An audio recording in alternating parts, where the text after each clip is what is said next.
Hello everyone and welcome to Idle Thoughts, our new podcast where Jamie, Sam and I are going to settle down into RPG Corner with a nice warm cup of cocoa and talk about the games that we have played in the previous month. We suggest you do the same, get a tipple of your own choice and listen as we discuss the games we've played, good and not, over the month of October. Sam, what have you been up to? Oh, I'd first like to say I'm happy to be here on a new cast. I mean, it's really nice being able to spend this long in RPG Corner. Like, it is very comfy. I'm super comfortable. Oh, and also, I'd just like to thank our patrons for making this possible. We wouldn't be doing this cast without you. Thank you very much. Absolutely, thank you. So, yesterday, I, along with you, Iain, Indeed, had the pleasure, really, of having an intro game to Arkham Horror 3rd Edition from Fantasy Flight Games. First thoughts are positive, and I think you agree there. Yeah, I enjoyed it. It's a much more claustrophobic board than has been in previous editions of Arkham and Eldritch. It's much smaller, but I quite like that feeling of it. That it feels much more like a town. So like the threats are always nearby, but you can get to the areas that are getting out of control as well. So if people don't know, this is really has been up until now. Maybe it's starting to change, or maybe they're bringing it back. Fantasy Flight's premier flagship Lovecraft mythos game. Arkham Horror has always been their kind of jewel in the Arkham crown that sees investigators take on small-scale mysteries, really, confined to the city of Arkham or its surrounding areas. Eldritch Horror went worldwide. Arkham Horror, the card game, which we'll probably talk about as well in this conversation, kind of takes you, again, small town, but it lets you do that over a campaign, over a series of locations, over a much longer period of time. Arkham Horror, the board game, keeps it single scenario, one location, one town, one threat. Band together, get things done. Kill some demons, have a good time. Yeah, the interesting difference, I think, in second edition is, in third edition, is that the previous versions of both Arkham and Eldritch was basically a new edition of Arkham. Global, very similar kind of style of play. Is that it was always about like defeating an Elder God. That was the main thing. Like yes. The Elder God would awaken or not, and you would then shoot it in the face or not. Depending on how things went. With the third edition, it feels much more like the sort of story elements of the LCG have been brought in. So in an individual scenario, because the game is now scenario based rather than necessarily based on an Elder God. Okay. You are playing individual scenarios, and although they are themed around an Elder God, you aren't necessarily just going up directly against it at all. Yeah, that was good. So it's introduced a mechanic called the Codex. Is that right? Where it's kind of like a just a space near the board where you lay out some cards, and there's a stack of cards that can enter the codex through various gameplay interactions and story developments that you trigger through performing certain things in the game. That kind of tells the story for you and lays that out almost much like the LCG. If you have requisite number of X, or if you kill this thing, flip this card over, read the other side, here's the next bit of the story. It gave you a good intro as to kind of why you're all together in one place at the beginning. The intro scenario, not to really give anything away, kind of said, strange things are happening, the standard Arkham spiel at the beginning. Strange things happening in Arkham, never. Yeah, and you all meet at the train station in the morning to kind of discuss what's going on and to set your plan of action. And that was quite nice, and story elements did pop up. We were playing with one other person who had played that scenario before, and they were saying our playthrough did feel different, which is a huge kind of reassurance for me, when it's something that is, you get 4 scenarios in that base game, in that kind of core set, if we're calling that at the moment. And it's just good to know that those scenarios can feel different things can happen. There's a lot of cards in each scenario to kind of change the way things might happen.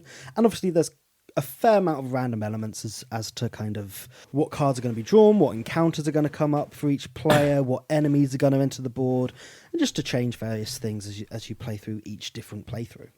Yeah, the Codex very much feels like a sort of a mashing together of the agenda and act deck from the LCG into sort of a singular sort of storyline. And I'm really keen to see how other scenarios handle it. I can definitely see ways for them to to mess around with those mechanics. Because like one of the things that sold me on the LCG was the second scenario where you turn over that first act deck, and there's a surprise from your previous knowledge of how that act deck should work. There's a sudden surprise on the other side of that card. Straight away they're kind of saying, this is what you thought would happen in this game.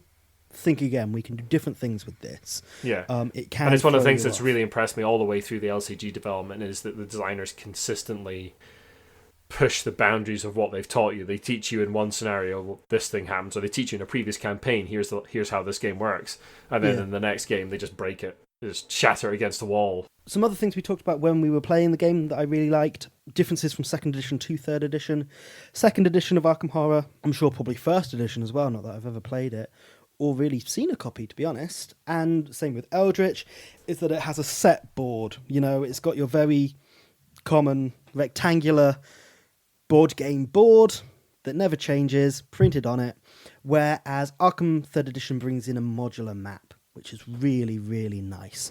So different districts of Arkham represented by different hexagons that are then linked together through street tiles. With plenty of room for expansion, of course. Plenty of room for expansion.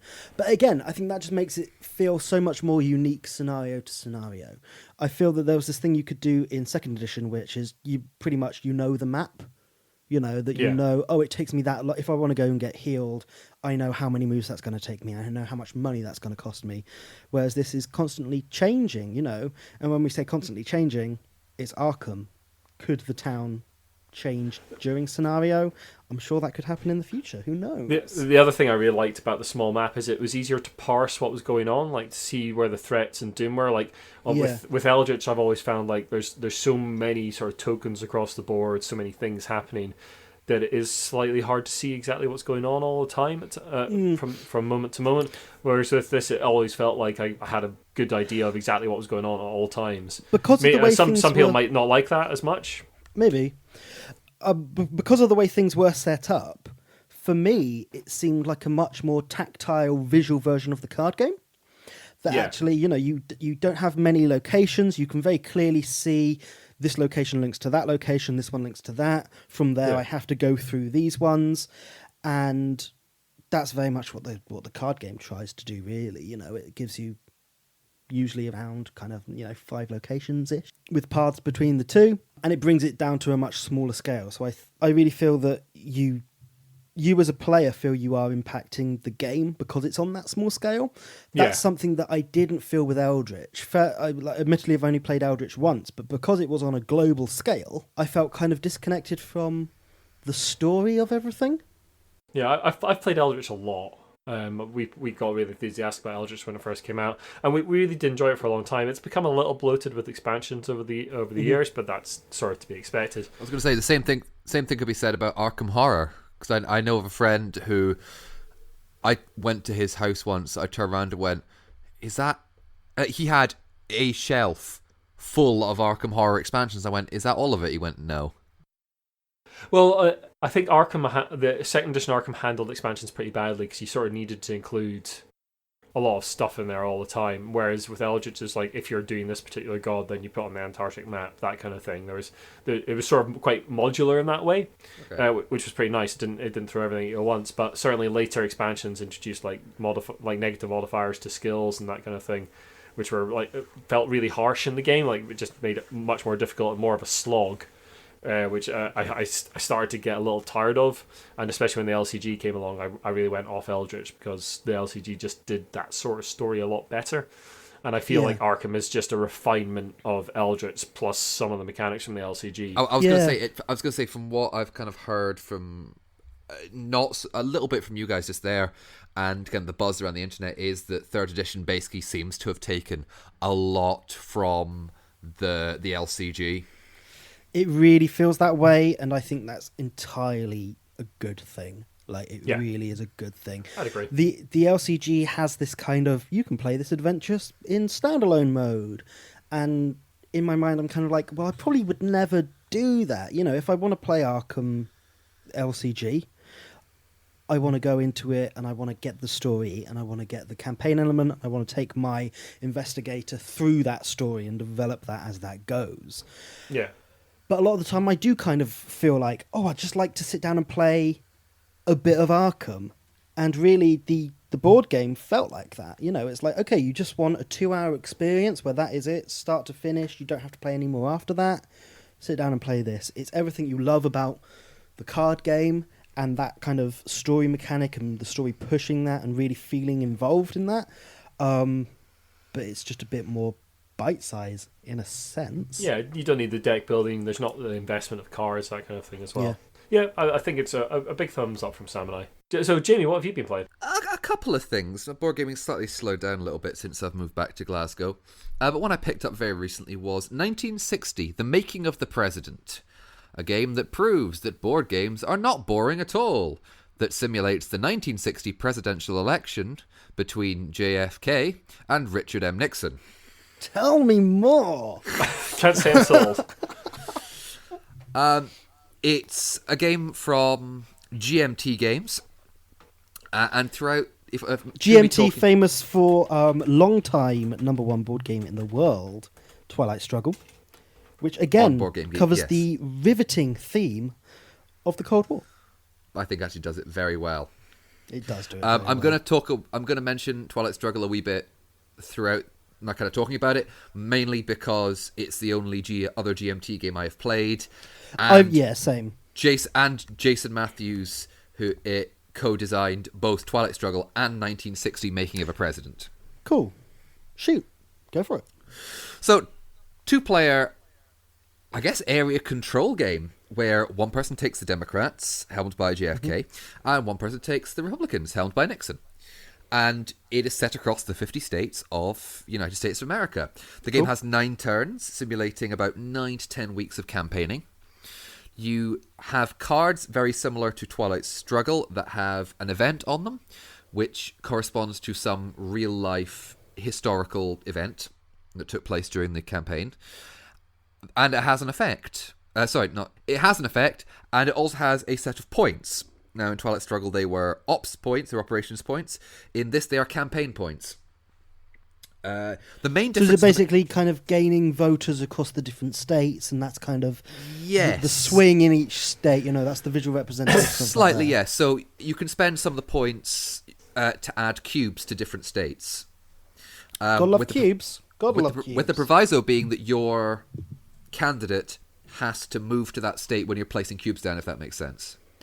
And the reason is, I'll come back to the reason in a minute, and it's divided up into 4 sections: the West, the Midwest, the Northeast, and the South. And so it costs more for your candidates to travel across boundaries. The interesting mechanic, which is slightly different from Twilight Struggle, is that there can only be one colour of cube in any one state at a time. So what that basically means is, say I am in Arkansas, and I have 2 cubes for the Democrats in Arkansas.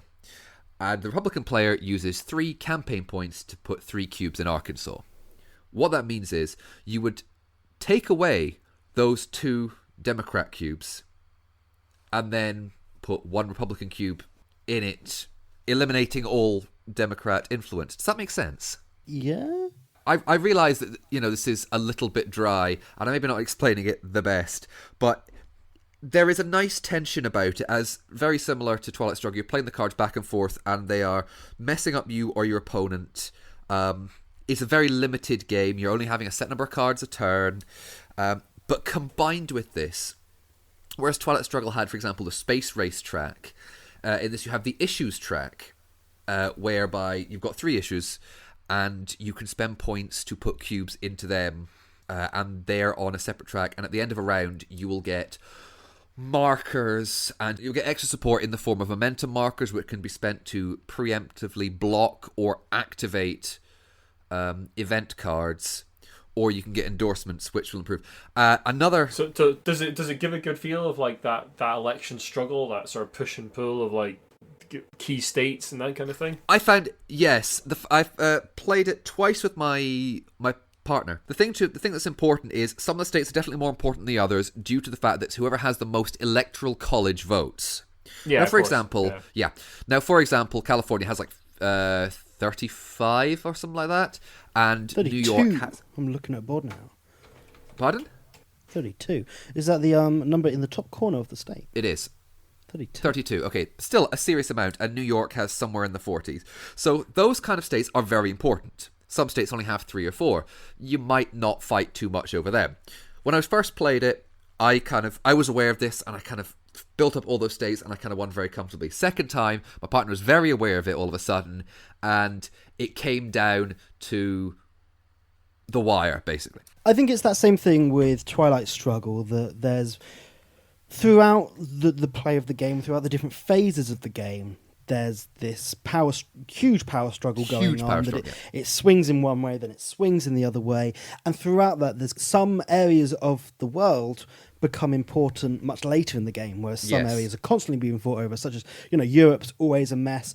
Going down into the Middle East is always very good to get hands on early and things like that. It's a very offensive, then suddenly defensive game. Yeah. Constantly swinging in both ways. One round you can really be thinking, right, I've got this down, I know what I'm doing, and then something happens where it completely throws off your game plan.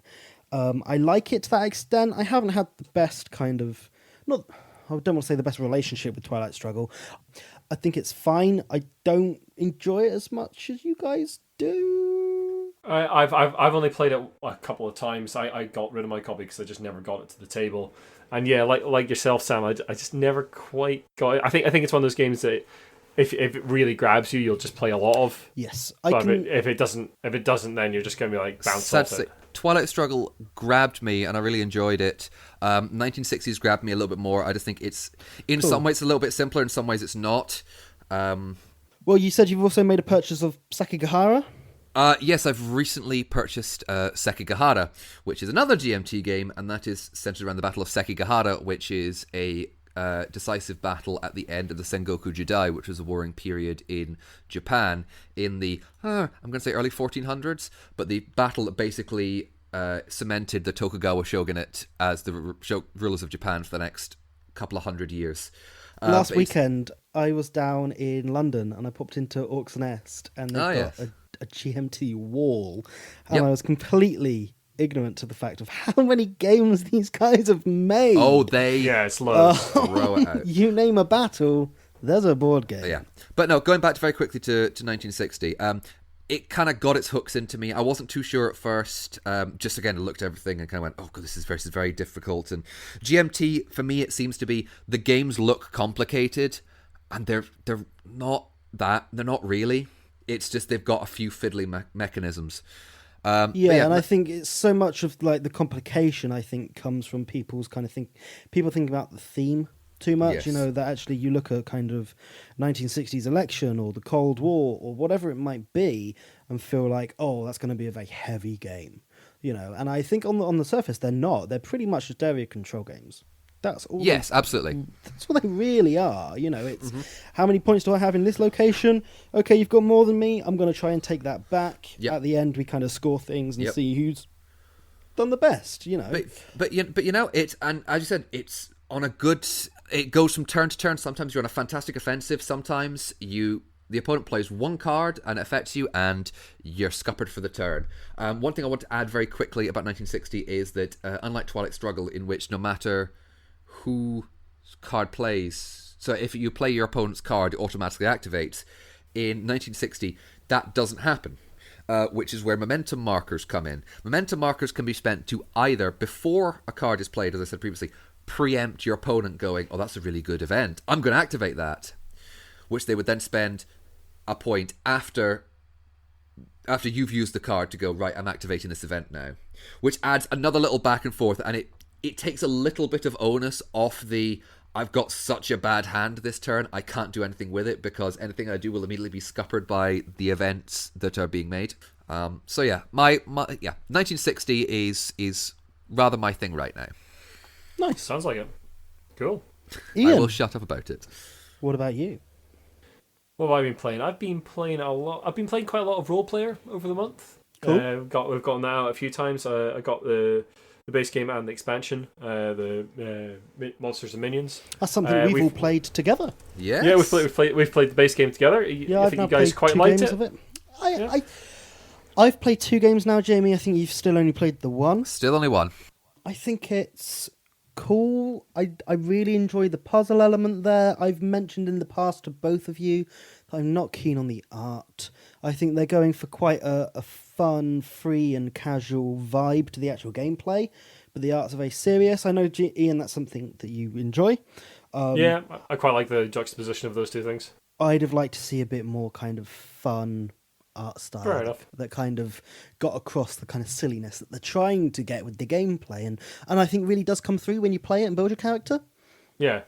Well, the expansion introduces the hunt as well, so there's a big monster that you go and fight once you've all created your character. So essentially you all meet up in the pub at the end and go fight a big monster. Oh, and do you quickly want to just explain to the folks at home the rough premise of Role Player? Oh yeah, so let's start. Yeah, so let's start at the top. The idea in Role Player is that you are making a Dungeons and Dragons style character by rolling dice and placing them in a little grid that is like your strength and your dex and your wisdom. And as you place dice in this grid, you're trying to fulfill a bunch of different goals that give you points at the end of the game. The person with most points at the end is the winner. So those goals might be like you need your strength to be 15 plus, or your dexterity to be exactly 17. Or it might be a color pattern that you need because of your you get a little background card that tells you the sort of color pattern you want to create in your little grid. And you also have a little alignment token. So you might be like psychopathic or wise or something like that. And as you move this little cube around, this little card, you get points for that as well. So there's loads of different ways to get points, and you can buy cards from Marketplace over the course of the game that give you other ways to get points. So maybe like you'll buy the weak trait, which means that if your strength is less than 8, you get a couple points at the end of the game. That kind of thing. And then in the expansion Monsters and Minions, there is a hunt on top of that where there's a big monster to go and fight at the end, which again gives you points depending on how well you do, how much you contribute to that fight. But during the course of the game, instead of going to the marketplace after everyone's sort of chosen dice, you can instead go on the hunt and beat up smaller minions for information about how to defeat the boss. And effectively what you get is you get a location, obstacle, and attack information about the big boss at the end. And each of those cards is sort of another thing that your board can be, another sort of restriction on your board. And if you manage to get that restriction correct, and you know the location of the obstacle and attack of the monster, then you'll get bonuses fighting the big monster at the end and get more points. Yeah, it's really good fun. I've really enjoyed it. It's got some really, really cool things in there. Like, I really do enjoy that puzzle element of figuring out where everything's going to go, trying to get all those little kind of achievements, really, that it says... It's an odd one for me because it's quite low player interaction, and I'm not usually a big fan of that, but I think the puzzle's fun, and everyone else is having exactly the same problems you are and making exactly the same mistakes. The last game we played had the most player interaction, definitely than our first one. There was a lot of kind of knowing what people wanted from the marketplace of goodies, and then just denying everyone everything. Yeah, I was playing the monk class, which allows me to throw stuff away for extra attribute action. Basically, every time you place a dice in a row, you get to do a thing, and that allowed me to do it more. So I just wandered into marketplaces and destroyed stuff. So you just find out what me and Dave wanted, and just saying no, because I get to do something when I bin it. The other game that's totally blown me away this month is Civilization New Dawn, which I think you own, Sam. I do. I got it when it came out, and I've only played it a handful of times, really. Really did like it, though. I've only played once. It's really good, though, isn't it? Yeah, you'll have to come over and we'll get a game in. Yeah, definitely. I mean, to me, it's... I've been searching for a good Civ game that doesn't play in, 1,000 hours. Yes. And I picked up Cart Impera Victoria, Essen this year, and that's really good fun. Really good fun, but I don't think it's the same feel. It's very much kind of a card game. It's a bit of a gotcha game. Yeah. It's got a little combo thing going on. I quite like it for that. But I don't feel like I'm building a civilization. No, that's the fair. theming of it, but I don't get that from it. Yeah. Civilization New Dawn, you definitely get that from it. It's a very fast-playing game. There's so little downtime. By the time you've taken one action, you're thinking about your next one, it comes back round to you again. Yeah, it can easily play in, 90 minutes? Yeah, and the focus bar is absolutely fantastic. A fantastic little mechanic. So have you played it, Jamie? Civilization: A New Dawn? No, I haven't. Yeah. So the core of the game is right in front of you all the time. There's this focus bar numbered 1 to 5 left to right, and you have 5 cards below that are military, science, economy, other things. And as wherever card is on the track, the higher up the track it is, the more powerful its effect will be when you use it. but when you use the card, it shoves it back down to the bottom of the track. Okay. So you're constantly solving a puzzle of when is the most efficient time for me to do something. And the answer is not always in position 5. Yeah. Because you might want to do other things. Because you've got a board in front really of you nice. and you're moving around and trying to fulfill 3 different goals. There's 3 different goal cards at the side, which have like 2 goals on them. And you can fill either or goal to get the card. And the first person to all 3 cards is the winner. Yeah, So you're trying to do different stuff. So maybe you're trying to like get to the highest tech first, or build the most cities first, or that kind of, or kill barbarians, or whatever you're trying to do. And yeah, just that little puzzle in front of you is so great. The one downside I had about it was the victory conditions. That's the only thing I wasn't particularly keen on. That it hasn't got the standard, you can win by military, you can win by science, you can win by this. It's kind of, there's a few things up there that everyone's going for. Okay. Yeah, I kind of like that. I think because it feels like a race. It feels like Civ always feels I like think a it race, works and for what it it gets is. that really well. But to get that, it is a license of Sid Meier's Civilization. Yeah. And I think that's one of the big selling points of that series of games, is it has like 5 or 6 victory conditions these days. And if the board game could recreate that in some way, I think I'd just be a lot more kind of really impressed by it. But for what it is, I think it's great. I do have the older FFG Civilization game, I think was based on Civ 4. It's got the square tiles in it. It's a lot clunkier. It's got a really strange, almost rock paper scissory fighting mechanic in there that I wasn't too keen on. It's got a proper tech tree that's interesting. I really like the tech tree in New Dawn because all you're doing is replacing the focus cards. Yeah. And there's a really nice thing, which is that each tech isn't necessarily better than the previous one. It's just different. Yeah, and it's whatever suits you for what victory conditions you are going for at that time. Yeah, because like I finished, I won my first game of it, and I still had I think I still had Science 1 or something. Yeah. Okay. Because I just hadn't needed it. No, I think I could still use that card to do a thing, but it just wasn't as efficient as later techs. It's got a lot of stuff that I'd really love to give it another go. So let me know when you're free and we can get that done. Yeah, I definitely like to see an expansion for it, which is just more cards. I think that's the only thing I would say. Like I can see it wearing a little thin replayability wise. Yeah, whether they will do that, I don't know. It's been out for about a year now.